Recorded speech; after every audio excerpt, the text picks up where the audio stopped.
Eu sei que a nossa atenção, chamada até pelo que se passa lá fora, barulho das luzes, como se costuma dizer, está já muito direcionada para Belém. Mas podemos nem chegar lá. Porque há um outro evento que não aquele que celebramos no Natal, que chamamos do primeiro advento de Cristo. Há um outro evento que podia acontecer agora mesmo. Agora mesmo podia acontecer. E por isso, em vez de termos a nossa atenção lá para aquela pequena vila de Belém, como acabámos de cantar há pouco, eu gostaria que a nossa atenção fosse agora direcionada de volta para Jerusalém. Eu digo de volta porque, lembram-se, a semana passada, nós vimos uma imagem da cidade de Jerusalém, daquela mesquita com a chamada cúpula dourada. Ali, esse que é o terceiro lugar mais importante para o islamismo. E a partir desse ponto, só na imaginação, porque estamos muito longe de lá, mas na imaginação deslocámos um bocadinho, quando eu falo um bocadinho, menos de 1 quilómetro, para um outro lugar ali, pertinho de onde está aquela mesquita, que é chamado o Monte do Olival, o chamado do Olival, o Monte das Oliveiras, se quiserem. Porque é o exato lugar de onde Jesus subiu aos céus e aonde Jesus disse que vai voltar. Lembra-se do texto em Mateus capítulo 24, que temos referido várias vezes neste contexto? Lá no capítulo 24, versículo 3 em particular, que é um versículo que vamos ler agora, mas só para nos sintonizarmos com o contexto. É Jesus que está a dizer estas palavras aquilo que ficou conhecido como o seu sermão do Monte do Olival, diferente do sermão do Monte que está nos capítulos 5, 6 de Mateus, mas no capítulo 24 e 25, ali, numa outra conjuntura, é quando ele fala sobre as coisas que estão por vir. E a certa altura, diz Mateus, que Deus usou para escrever este evangelho que tem o seu nome, no capítulo 24 e versículo 3, diz: no Monte das Oliveiras, achava-se Jesus assentado. Veja, não estava lá no bercinho deitado, nas palhinhas deitado. Não é isso. Encontrava-se Jesus assentado quando se aproximaram dele os seus discípulos. Ele, em particular, diz Mateus, e ele era um deles já agora, lhe pediram: dize-nos quando sucederão estas coisas e que sinal haverá da tua vinda na consumação do século. Não vamos ler agora todo este capítulo 24 e também o 25, mas ali entre o versículo 4, logo a seguir a este que acabei de citar, e o versículo 46 do capítulo 25, o Senhor Jesus expõe detalhadamente quase tudo o que tinha a ver com as coisas concernentes à sua segunda vinda. Lembre-se, houve uma primeira vinda, a tal que celebramos no Natal, lá em Belém. E Jesus fez-se homem, como cantamos. Cumpriu a razão da sua vinda, como cantamos. E quando subiu aos céus, naquele mesmo lugar, no Monte do Olival, onde nós ainda estamos sintonizados, ele disse que ia voltar. Significa isto que há uma segunda vinda de Cristo. Há um segundo advento de Cristo. Porque, na verdade, o Senhor Jesus, depois de ter dito estas palavras, voltou àquele lugar, voltou àquele monte e ali subiu aos céus. É curioso porque, como lemos agora mesmo neste versículo em Mateus 24, aquele grupo de discípulos seus, ainda um grupo pequeno, perguntou quando é que estas coisas vão acontecer. No momento em que Jesus volta àquele monte, mesmo antes de subir aos céus, está outra vez com os seus discípulos, só que agora eram em maior número, tanto quanto percebemos por aquele capítulo 1 em Atos dos Apóstolos. Mas a pergunta é exatamente a mesma. Está lá no versículo 6 daquele capítulo 1 de Atos. Senhor, será este o tempo em que restaures o reino de Israel? E sabemos a resposta que o Senhor deu ali. Não vos compete saber ou conhecer tempos ou épocas que o Pai reservou para a sua exclusiva autoridade. E pouco depois subiu aos céus. E subiu aos céus, é bom lembrar estas coisas, para cumprir aquilo que ele mesmo prometera àqueles seus discípulos algum tempo antes. Lembra-se das palavras de João, um deles, capítulo 14 do Evangelho, que tem o seu nome, versículo 3, Jesus disse, vou preparar-vos lugar. E disse mais nesses versículos, voltarei e vos receberei para mim mesmo. Notem bem as palavras que o Senhor usa aqui, vos receberei para mim mesmo. Voltarei e vos receberei para mim mesmo, para que onde eu estou, sejais vós também. Ora bem, a coisa impressionante, lembra-se? Ainda estamos lá no Monte do Olival, a cena. Bem, imaginemos que estamos aqui nós hoje no Monte do Olival. E lembre-se, tal como ainda no primeiro momento, a um grupo muito restrito de discípulos, a pergunta deles era quando? E mais tarde, mesmo antes de subir aos céus, a pergunta de um número maior de discípulos era a mesma. É este o tempo? Quando é que isto vai acontecer? Agora imagina nós aqui. Estamos aqui neste nosso Monte das Oliveiras, ou nem em festa do Olival. E não é verdade, ouça bem, não é verdade que todos nós queremos a resposta para esta pergunta? Não é verdade que também nós queremos saber quando?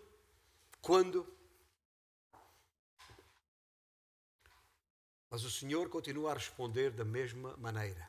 Aliás, foi isso que falámos aqui há 15 dias atrás, usando o texto de 2 Tessalonicenses, onde temos estado. Entretanto, ou seja, entre um primeiro momento e o outro, entre o primeiro advento e o segundo, entre Belém e Jerusalém, se quiserem, como quiserem, entre a primeira vinda e a segunda vinda, este entretanto é o que nos importa para aquilo que estamos a fazer e porque é que estamos a fazer, porque é que estamos aqui, afinal de contas. Interessante que lá em Atos capítulo 1, o Senhor falou exatamente nestes termos aos seus discípulos, como fala a nós, aqui e agora. Senhor, é este o tempo. Ele diz, não vos compete saber o tempo. Mas, versículo 8, mas recebereis o poder do Espírito Santo, que eu prometi já agora. E sereis minhas testemunhas. E sereis minhas testemunhas tanto em Jerusalém como em toda a Judeia, Samaria e até aos confins da terra. Eu estava a falar, quando é que estas coisas vão acontecer? Não tem que se preocupar com isso. O que tem que se preocupar é que, tal como eu prometi, já agora é importante lembrar isto, há pouco citei capítulo 14 de João, do Evangelho de João, talvez não seja mal fazer esse trabalho de casa e ler tudo o que está ali, mas naquele mesmo capítulo Jesus diz aos seus discípulos, eu rogarei ao Pai e Ele vos dará outro Consolador, porque Jesus mesmo é o Consolador, não é só o Espírito Santo que é o Consolador. Ele está ali e vai se ausentar, como disse, vou preparar-vos lugar, mas não vos deixarei sós, órfãos, como quiserem. Vou rogar ao Pai, Ele enviará outro Consolador, a fim de que esteja para sempre convosco o Espírito da verdade, que o mundo não pode receber porque não o vê, nem o conhece. Mas vós, meus discípulos, diz o Senhor, vós o conheceis. Porquê? Porque Ele habita em vós.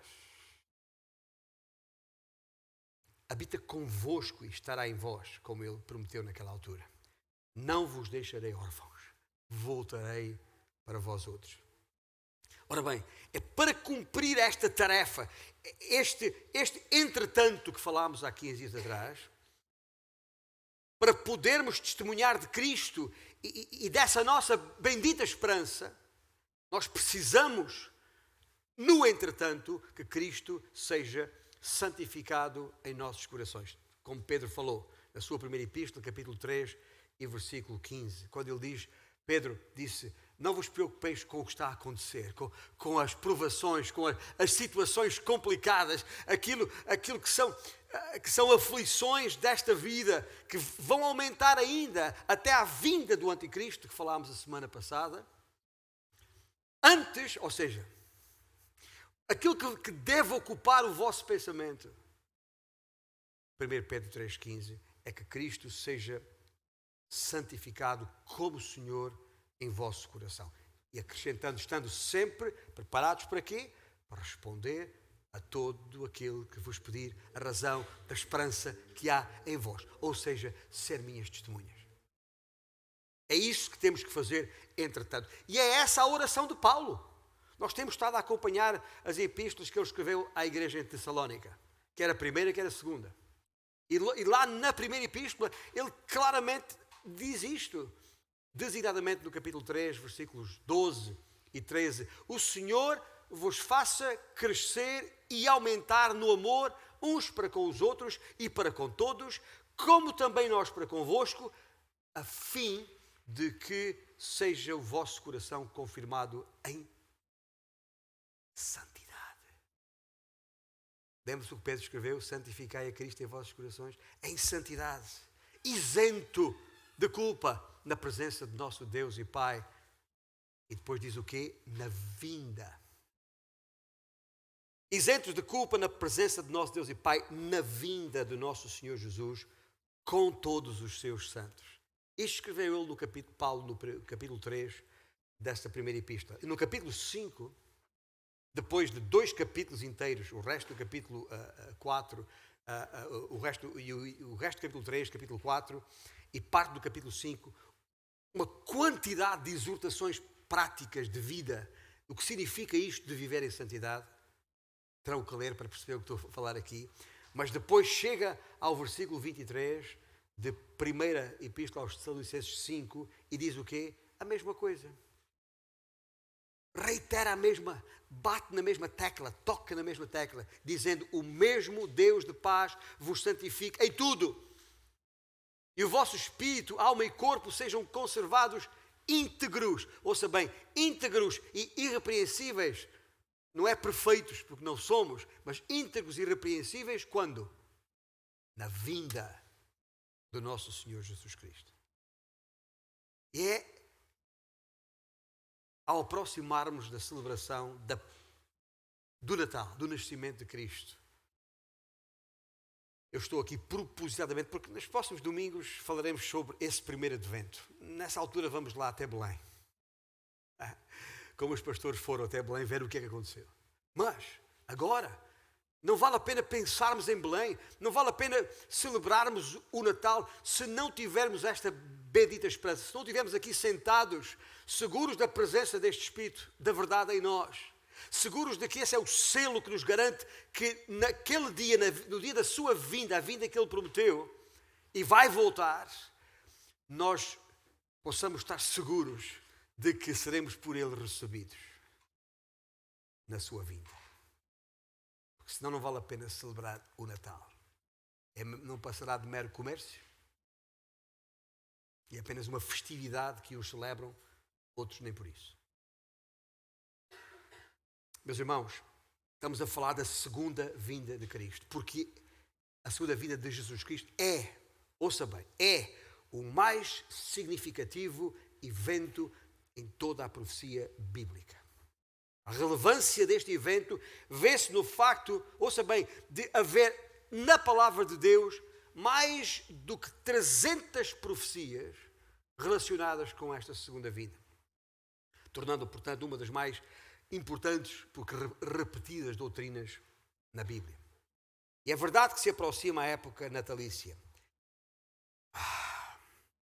que também é substancialmente profetizada nas Escrituras do Velho Testamento. Não há dúvida sobre isso. Não estou a minimizar a primeira vinda, obviamente.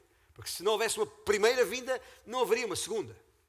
A que nos estamos a referir aqui, como é óbvio. Mas o que eu quero que percebam é que, e talvez nem se tenham percebido disso, é que para cada profecia que está nas Escrituras a respeito da primeira vinda de Cristo, há 8 a respeito da segunda vinda de Cristo. E, portanto, se é importante considerarmos a primeira vinda de Cristo nos nossos dias, naturalmente não será menos importante, antes pelo contrário, vivermos em função dessa segunda vinda, até porque ela pode acontecer agora mesmo, enquanto falo.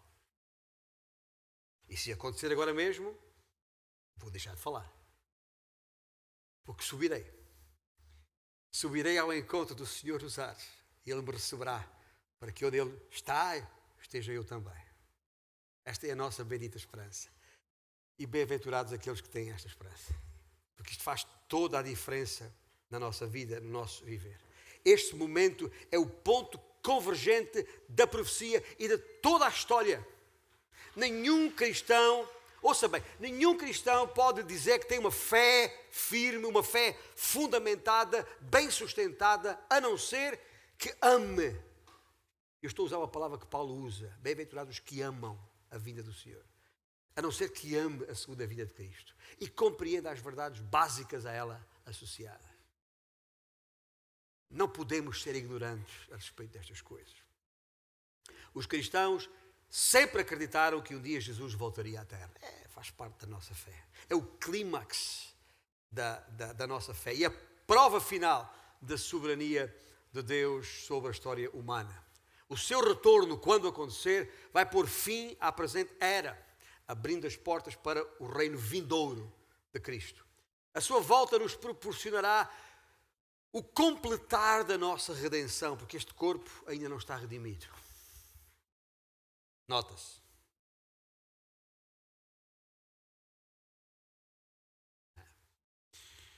Isto para além das próteses, e não sei o que mais, que não se vê. Não. Aguardamos ainda. Será o completar da nossa redenção no sentido bíblico do termo que Deus prometeu aos que amam o seu Filho. Contudo, não podemos deixar de referir que apesar disto ser uma crença comum a todos os chamados cristãos, nem sempre temos estado de acordo quanto aos detalhes. E talvez seja por isso que muitos pregadores e muitos mestres fogem de falar sobre este assunto. Passam à frente, porque há muita polémica, há muita discordância, há pessoas que não concordam com uma posição ou outra e tal, e se calhar porque a escola de pensamento teológico em que estudou, ou em que leu, ou em que ouviu, é outra, e é um assunto que pode afastar pessoas, e a gente não quer afastar pessoas, enfim, toda essa polémica.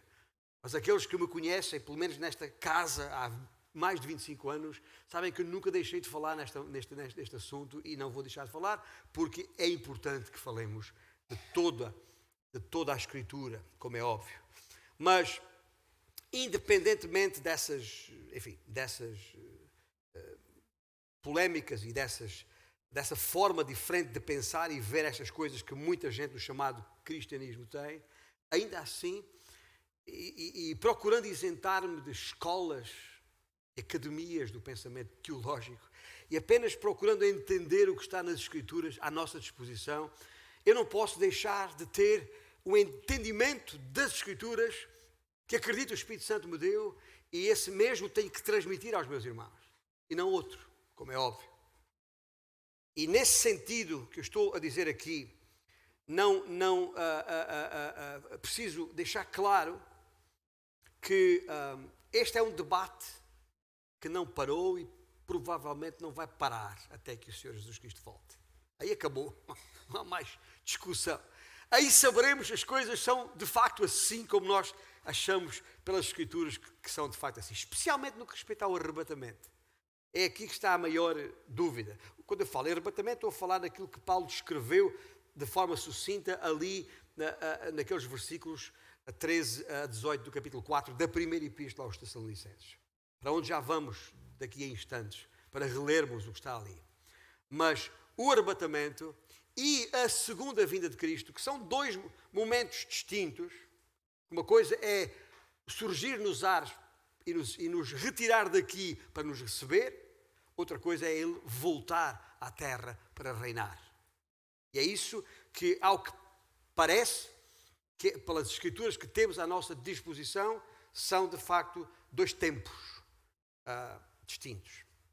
E muito sinceramente eu penso que as diferenças de posição que existem sobre esta matéria têm alguma razão de ser por causa das diferentes imagens que o Novo Testamento apresenta sobre estes momentos a respeito da segunda vinda de Cristo. Isto porque não há passagem nenhuma que tenha ali tudo. E isso dá aso, proporciona a que haja diferentes posições ou diferentes perspectivas a respeito de quando é que as coisas acontecem e como é que as coisas acontecem. Mas não há nenhuma dúvida de que as coisas vão acontecer.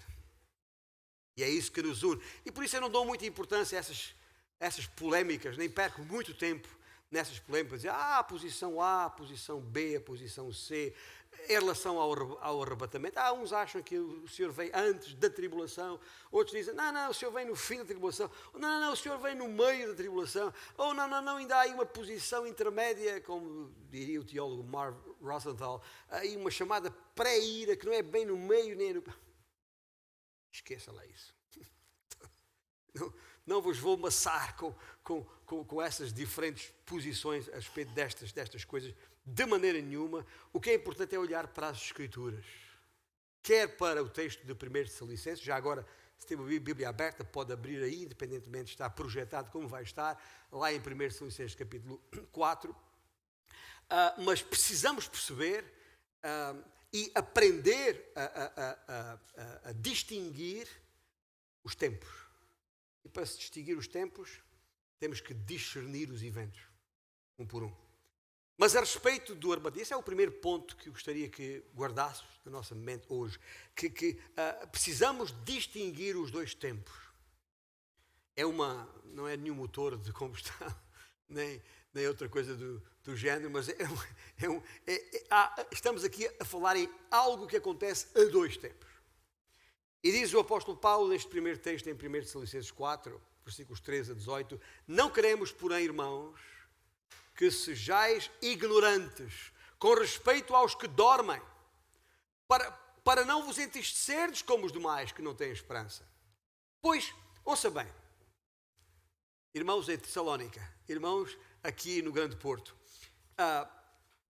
se cremos que Jesus morreu e ressuscitou, assim também Deus, mediante Jesus, trará em sua companhia os que dormem, ou seja, aqueles que faleceram em Cristo e estão nas sepulturas, ou seja, lá onde for.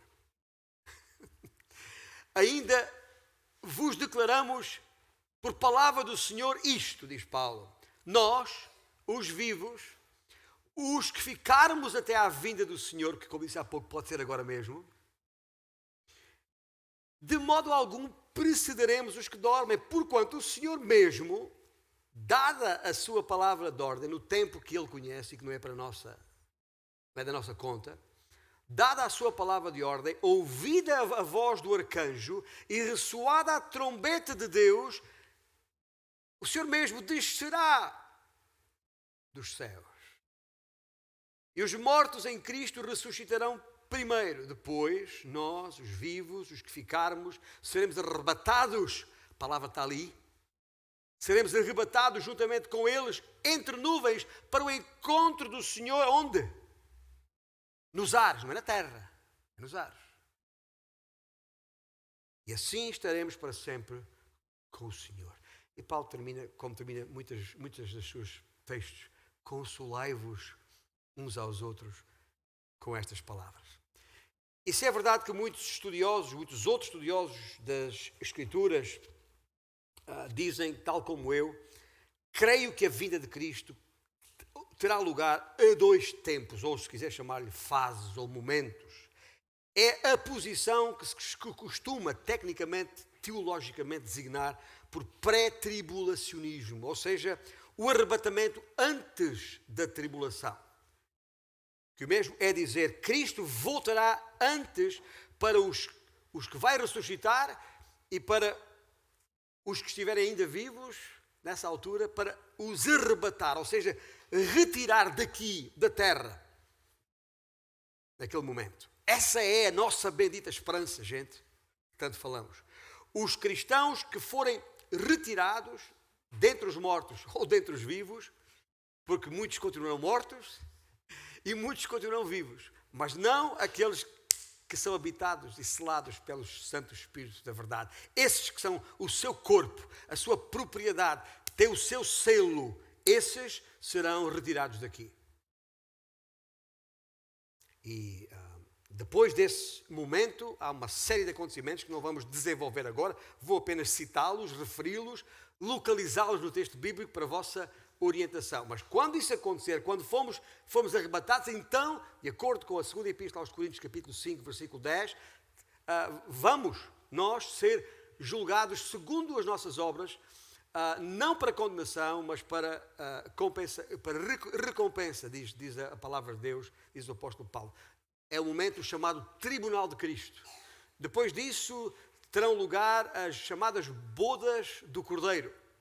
Está lá em Apocalipse, capítulo 19, versículos 7 a 10. E essas coisas que eu referi agora vão ter lugar nos céus, enquanto aqui na terra se sucederão, um após outro, os horrores dos 7 anos da tribulação que o profeta Daniel escreveu no capítulo 9 do livro que tem o seu nome, a profecia das 70 semanas. E esta 70ª semana, semanas de 7 anos, é a chamada tribulação, que terá início quando se revelar o anticristo, como falámos a semana passada, e está lá em Mateus 24 também, no versículo 15, que será desmascarado após os primeiros 3 anos e meio dessa tribulação, e os segundos 3 anos e meio serão marcados por uma sucessão de julgamentos que resultarão na quase total destruição da sociedade humana, tal como nós a conhecemos. E aí está lá, na maior parte do livro do Apocalipse, é sobre isto. Os selos, as trombetas, as taças, enfim, está tudo lá. Agora, quando a humanidade que escolheu seguir o anticristo, do que falámos a semana passada, quando a humanidade não for mais do que eu vou usar outra vez as palavras de Cristo, lá em Mateus 24, versículo 28, quando não for mais do que um mero cadáver em decomposição, tal será o estado em que a humanidade vai se achar, aguardando apenas o juízo final, que Cristo refere lá em Mateus 24. Quando chegar a esse ponto, lembre-se, nós não estamos aqui, mas quando quem aqui estiver chegar a esse ponto, então, de acordo com as Escrituras, Jesus voltará dos céus, ladeado pelos seus santos e pelos seus anjos, em cavalos brancos. Que momento glorioso, como falámos na semana passada. Então esse é o momento em que o Senhor derrotará o sopro da sua boca, o anticristo, e estabelecerá aqui na terra o seu reino, o tal milénio de que se fala. Isto está lá em Apocalipse 19 e 20. Pode conferir. Mas nesse momento, quando ele de facto voltar, como prometeu, a pisar aquele monte das oliveiras, aquele monte chamado Olival, então aí será o fim da tribulação. Está lá em Mateus 24, versículos 29 a 31. O fim da tribulação também terá lugar aquilo que o apóstolo Paulo chama em Tito 2, uma coisa muito bonita, que é a manifestação da glória. Não costumamos falar da segunda vida de Cristo com essa expressão de Paulo, mas é assim que ele lhe chama. A bendita esperança, referindo-se ao arrebatamento, e conjunção copulativa, e a manifestação da glória, referindo-se à segunda vinda à terra. É o retorno. Uma coisa é o arrebatamento, outra coisa, em segundo lugar, é o retorno, tal como está descrito, quer em Mateus 24, quer em Apocalipse 29. Se não se recorda destes versículos, será oportuno lê-los agora mesmo. Lá em Mateus, capítulo 24, leia comigo, por favor, os versículos 29, 30 e 31, diz: logo em seguida à tribulação daqueles dias, diz o Senhor, o sol escurecerá, a lua não dará a sua claridade, as estrelas cairão no firmamento e os poderes dos céus serão abalados. Então aparecerá no céu o sinal do Filho do Homem. Todos os povos da terra se lamentarão e verão o Filho do Homem vindo sobre as nuvens do céu com poder e muita glória. E ele enviará os seus anjos com grande clangor de trombeta, os quais reunirão os seus escolhidos dos 4 ventos, de uma a outra extremidade nos céus, e lendo logo a seguir os versículos 13 e 14 de Apocalipse 19, que tem a ver com o mesmíssimo momento, quando diz, João, no livro de Apocalipse, está vestido, ele, o Senhor, está vestido com um manto tinto de sangue, e o seu nome se chama o Verbo de Deus. E seguiam-nos os exércitos que há no céu, montando cavalos brancos, os exércitos que há nos céus, montando cavalos brancos com vestiduras de linho finíssimo, branco e puro. Que se conferir no versículo 8 desse mesmo capítulo 19 de Apocalipse, é uma referência específica à noiva de Cristo. Que é o quê? A igreja. Eu e tu, meu irmão. Para pensar nisto, gente. Acorda de manhã a pensar nisto, porque pode ser hoje, pode ser amanhã de manhã, que seremos arrebatados e estas coisas acontecerão. E um destes dias, imagina que acontecia hoje o arrebatamento, daqui a 7 anos terá lugar o retorno. E nessa altura nós, a sua noiva, viremos com ele em cavalos brancos, junto com os anjos, para reinarmos aqui na terra com Cristo. Gente, se isto não mexe com a sua vida, não... verifica a sua fé. Porque tem que mexer. Tem que mexer. Tem que mexer no sentido de condicionar a nossa vida aqui hoje, no entretanto. Porque, lembra-se, eu não li os versículos em 1 Tessalonicenses 3 e 5 por mero acaso. Porque aqueles dois textos, como em muitos outros das epístolas, o que o Senhor espera que nos apresentemos nesse dia como santos, irrepreensíveis, imaculados, para merecermos, para justificarmos o linho finíssimo de branco puro em nós. Para que sejamos dignos desse que desce. E a razão de ser da nossa santidade hoje não é para sermos religiosamente reconhecidos. É para estarmos em condições para aquele dia, para que na sua vinda estejamos em condições. É isso que as Escrituras dizem, não outra coisa. O resto é especulação. Mas aqui está a grande diferença entre o primeiro e o segundo tempo da sua vinda. Por isso é que eu digo, é uma vinda a dois tempos. Entre o arrebatamento e a manifestação gloriosa de Cristo. No arrebatamento, Cristo vem para os seus santos. Na manifestação gloriosa de Cristo, que é o Apocalipse, o Senhor virá com os seus santos. É diferente. O primeiro vem para os seus santos. E vos receberei. No segundo momento, ele virá com os seus santos. Tu e eu, meu irmão, minha irmã. Tu e eu. O arrebatamento tem lugar antes da tribulação. Porque a tribulação é tempo de ira, de condenação para os homens. E aqueles que estão em Cristo, para esses não há condenação alguma. Amém? Portanto, o arrebatamento tem lugar antes da tribulação, a manifestação gloriosa, como Paulo lhe chama, que é o Apocalipse per si. Em si mesmo, aliás. A revelação de Jesus Cristo é depois da tribulação. Não teremos nenhum sinal que nos avise do início da tribulação ou do arrebatamento, que é referido como ladrão na noite, por isso mesmo. Mas muitos sinais serão aqueles que marcarão o início do milénio. Estão todos, o livro do Apocalipse é quase todo a respeito de Mateus 24 e 25, etc. Tudo isto, há muitos sinais, mas é depois de nós sermos retirados daqui.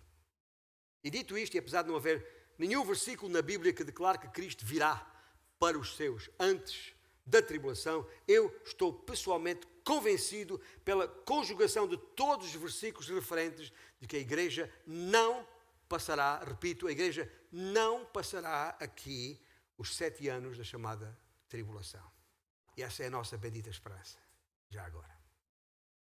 Contudo, encorajo todos os que me ouvem a fazerem como os irmãos lá em Bereia. Examinem as Escrituras proféticas, verificando por vós mesmos, para ver se as coisas são de facto assim. É a minha convicção, estou a partilhá-la do meu entendimento das Escrituras, tal como me compete enquanto pastor e mestre. Mas cada um de nós tem o mesmo Espírito que nos guia a toda a verdade, nos ensina todas as coisas. Por isso desafio cada um a ler, a estudar, a comparar os textos, a analisar e chegar por si mesmo à mesma conclusão que eu cheguei, porque temos o mesmo Espírito. Especialmente toda esta matéria a respeito da profecia bíblica, não apenas por ser fascinante, e é, mas por causa daquilo que lemos já e consideramos anteriormente o domingo passado, porque é para a nossa edificação e consolo com estas palavras que o Senhor usa. É uma coisa é certa, e nisso todos estamos de acordo, todos que são verdadeiramente cristãos. Essa verdade fundamental da nossa fé. Cristo vai voltar. Amém? E não é por acaso que em Apocalipse 22, mesmo é o último capítulo da Bíblia, e nos últimos versículos, 2 vezes o Senhor Jesus declara, aliás, 3 vezes, não 2, 3 vezes o Senhor declara: eis que venho sem demora. É mero acaso que o Senhor, nos últimos versículos do texto bíblico, ao qual disse que ninguém podia acrescentar coisa nenhuma, por 3 vezes repetir: eis que venho sem demora. Está lá em Apocalipse 22, no capítulo 7 e no capítulo 12. Por isso que eu disse 2, são em 2 versículos, 3 vezes o Senhor diz a mesma coisa. Aliás, 7, 12 e mais adiante no versículo 22. Vem. Aliás, é a última oração, já não é Jesus que fala, é João, somos nós. Vem, Senhor Jesus, vem.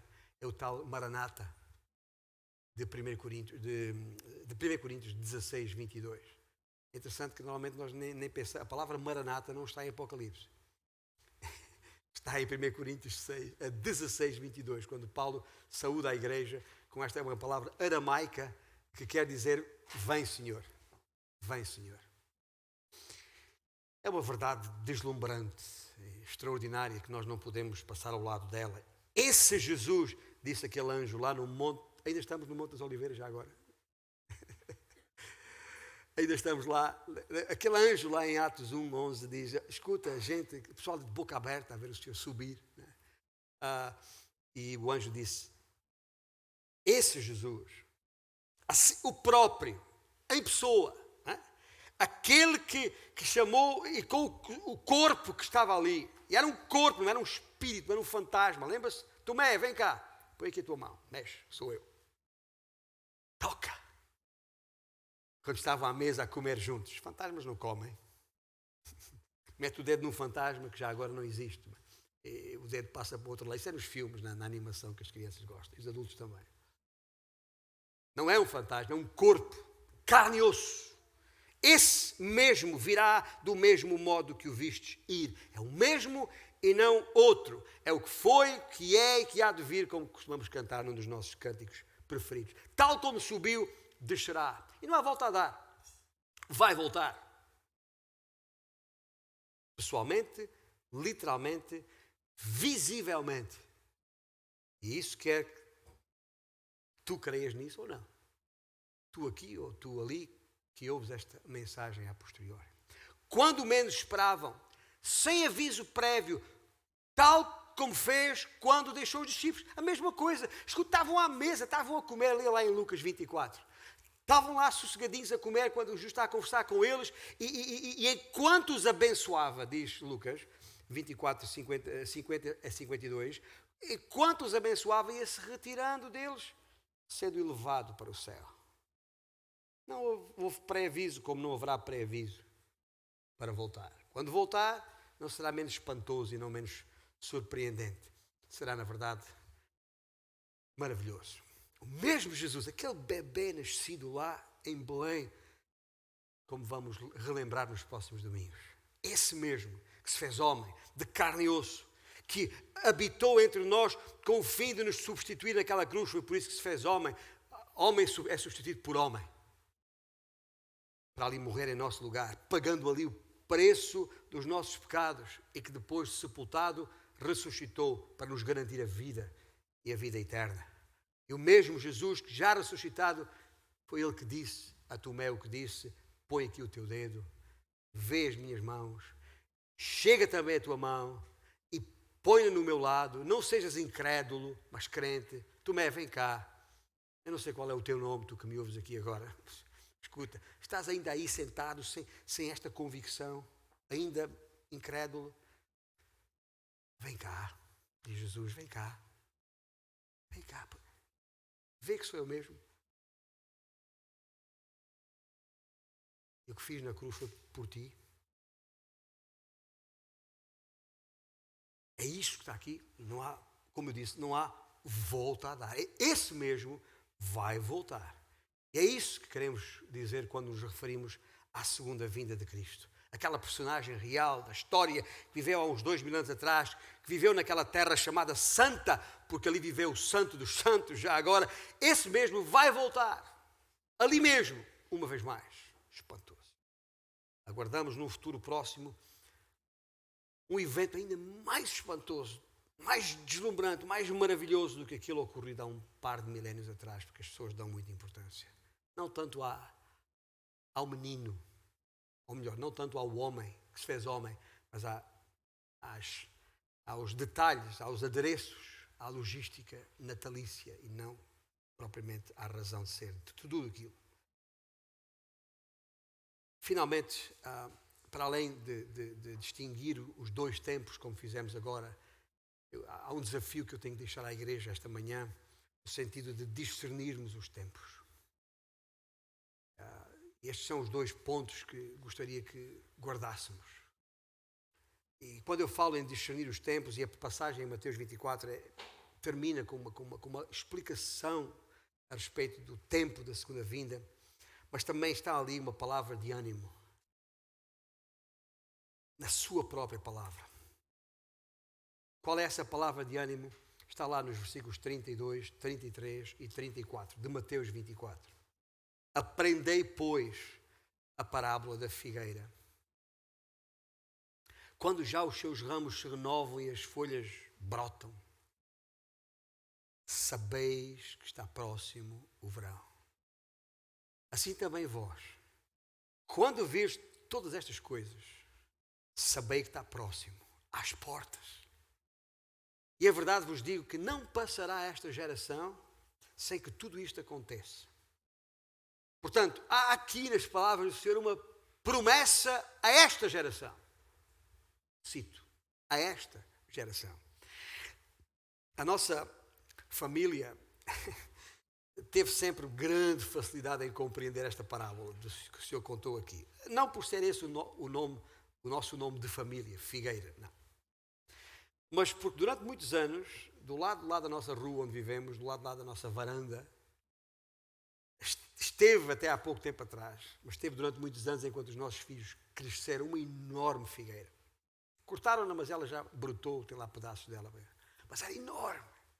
E todos os anos a mesma coisa acontecia. Chega a esta altura do ano em que estamos agora e as folhas iam caindo, desapareciam todas.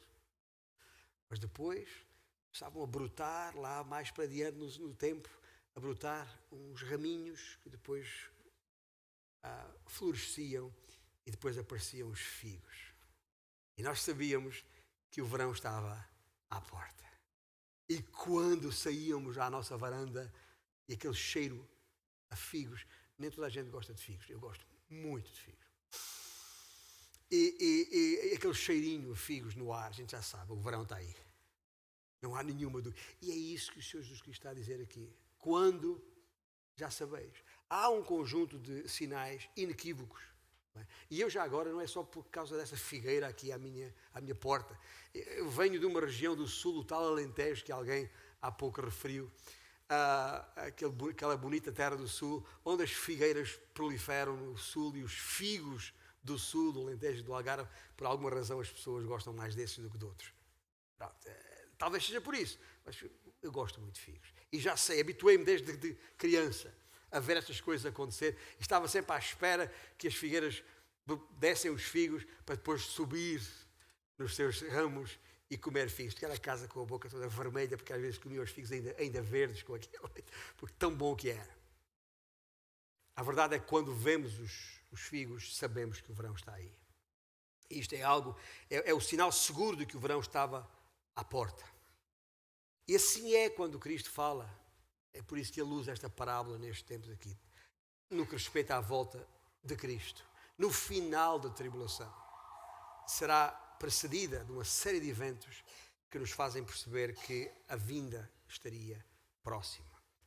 Tal como está em Mateus 24, em outros textos do Velho Testamento, e muitos são, bem como no livro de Apocalipse. E já agora, dizer à igreja, para entender estas coisas, para discernir os tempos, é preciso conhecer as Escrituras, não apenas um versículo.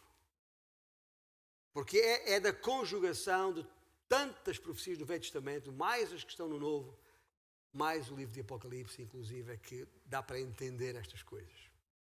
E não vale a pena tirar versículos fora do seu contexto. É como peças do mesmo puzzle. E essas peças finais que nos permitem completar o puzzle profético, só saberemos naqueles dias, quando ainda estão por vir. Mas tal como referi na mensagem que dei à igreja em maio do ano passado, quando me referi em Mateus 24, quando expliquei que os muitos sinais que vão surgindo e que se podem perceber em maior ou menor grau, essa é precisamente a combinação desses sinais com a intensificação das suas ocorrências no tempo que marcarão estes últimos dias. E, portanto, é assim que sabemos que as coisas estão à porta, ou estamos às portas, como Cristo referiu, e por isso faz todo o sentido que na mesma passagem, para além de uma promessa que está ali escrita, há também uma garantia. Para além da promessa a esta geração, que eu expliquei em maio, que referi à geração que estiver viva quando isso acontecer. Não era aquela, lá no primeiro século, nem pode nem ser a nossa. Pode ser daqui a 100 anos, percebem? Mas a esta geração refere-se àquela geração que estiver viva quando estas coisas acontecerem. Mas além da promessa a essa geração, há também uma garantia a todas as gerações, com a qual terminamos lá em Mateus 24, 35. Passará o céu e a terra, porém as minhas palavras não passarão. E que maravilhosa promessa é esta, meus irmãos.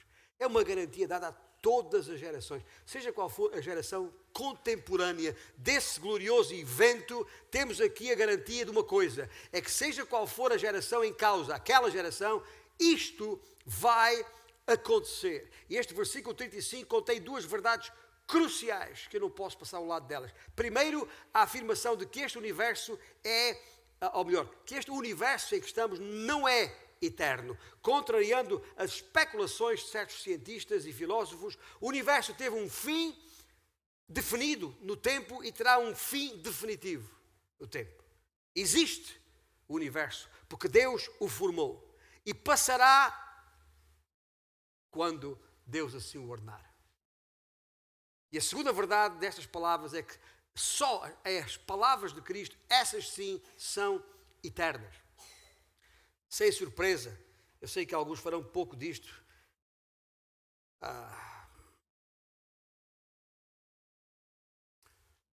Pouco disto. Não darão grande importância, melhor dizer assim. Para os de fora, os incrédulos deste mundo, a ideia de que um dia destes Cristo vai voltar é uma coisa do mundo da fantasia, a mais pura fantasia. Eu sei, e nós não nos devemos surpreender com isto. Não é o que os incrédulos pensam que me preocupa, é como nós pensamos a respeito destas coisas. Cristo vai voltar e é uma coisa que podemos estar absolutamente certos. Não é nenhum conto da fantasia, nenhum conto religioso, conto de fadas, se quiserem, religioso. E para quem não conhece Deus, essa coisa de que alguém viveu há 2000 anos atrás, que vai voltar no século XXI, não passa do enorme absurdo, eu sei. Como é que podemos estar certos que Cristo voltará? Perguntam-se, interrogam-se. Parafraseando Pedro, a segunda epístola, capítulo 3, quando ele diz: quando vier o Filho do Homem, Pedro diz: um dia para o Senhor é como 1000 anos como um dia. Não vale a pena ficar preso a um dia, porque não sabemos quanto tempo isso vai. Mas Pedro, naquele mesmo texto, no capítulo 3 da sua epístola, onde ele diz isto, um dia como 1000 anos, 1000 anos como um dia, ele diz: todas as coisas estão como sempre estiveram desde a criação. É assim que o mundo lá fora pensa. Está tudo na mesma. Isto. Não nos preocupemos, isto é no mundo ou na vida, nada se perde, tudo se transforma. E estas conversas, esta linguagem, estas coisas que o mundo lá fora fala a respeito disto, é por isso que Jesus alertou para este problema quando disse: quando vier o Filho do Homem, porventura haverá fé na terra? Lembra-se de Jesus dizer isto? Mas, meus irmãos, que o mundo lá fora pensa assim é uma coisa, mas aqueles que estão em Cristo, francamente, vamos parar para pensar. Até nós devíamos admitir que esta incredulidade dos de fora é normal, porque até dentro daqueles que são chamados da fé, tantas vezes duvidam estas coisas. Tantas vezes põem em causa estas coisas. Será que ele vai voltar? Quando? Será que ele queria dizer aquilo mesmo tal qual disse? Será que vale a pena continuar à espera? Talvez sim, mas não será no meu tempo, isso é uma coisa ainda muito distante. O melhor é viver a minha vida, nem pensar sobre isso. Olha, os meus negócios, a minha atividade, ocupar-me com as minhas coisas, preparar a minha reforma, preparar o futuro dos meus filhos, trabalhar enquanto é dia e tal, e até usamos versículos bíblicos e não sei o quê, e vamos fazer. Mas não queremos saber desse tempo por vir para nada. Isso é o que o inimigo quer. Não podemos fazer assim. É por isso que temos que não só afirmar, mas crer que a sua palavra permanecerá. Ele disse: eu vou voltar. E a minha palavra não vai passar. Cada I ou iota, que é a menor de todas as letras do alfabeto hebraico, e cada til, que é apenas uma pequena extensão que se coloca em algumas vogais na língua hebraica, cada I ou cada til será cumprido. Será cumprido. Ele vai voltar tal como prometeu. Para nós, devia ser mais fácil duvidar das leis da natureza do que da palavra de Cristo, de um Cristo ressuscitado. Ninguém duvida sobre a lei da gravidade, por exemplo. Por que é que vai duvidar da palavra de Cristo? Mais vale acreditar que o sol e a lua vão cair do que duvidar da sua palavra.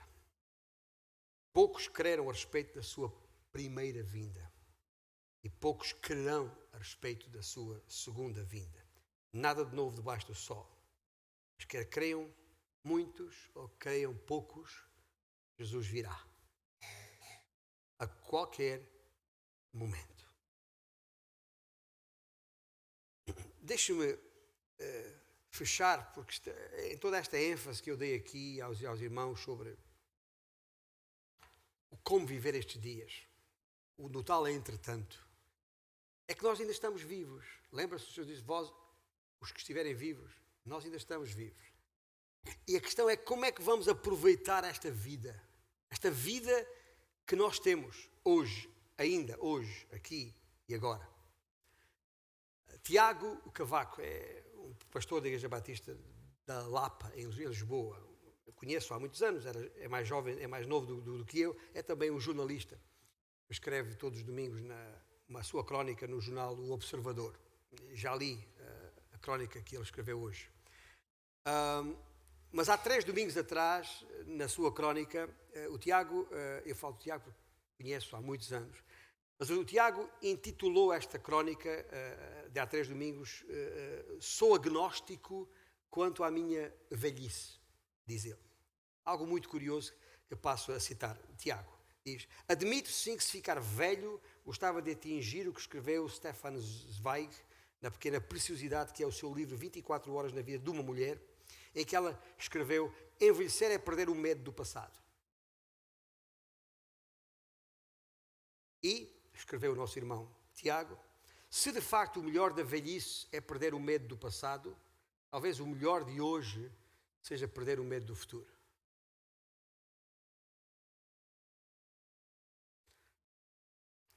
Tiago escreve ainda: não quero tanto que a morte me ajude a viver, apesar de também não ser contra. Entre parênteses, o Tiago é assim: não quero tanto que a morte me ajude a viver, quero mesmo é que a vida me ajude a morrer. Não acredito em ser velho, diz ele, mas confesso que acredito que sem morte ninguém chega a ser realmente novo. É a minha esperança eterna de vida. Escreveu. Guarda esta frase apenas do nosso irmão Tiago Cavaco, Tiago de Oliveira Cavaco, de seu nome completo. Casado e pai de 3 filhotes. Mas Tiago, guarda esta parte desta sua frase. Não quero tanto que a morte me ajude a viver. Quero mesmo é que a vida me ajude a morrer. Temos uma vida para viver neste entretanto. Vamos aprender a vivê-la em função daquele dia futuro, sem estarmos preocupados com ele. Amém? Ficamos de pé? Vamos fechar com um cântico final. E o Senhor guarde em nossos corações a sua palavra de maneira indelével.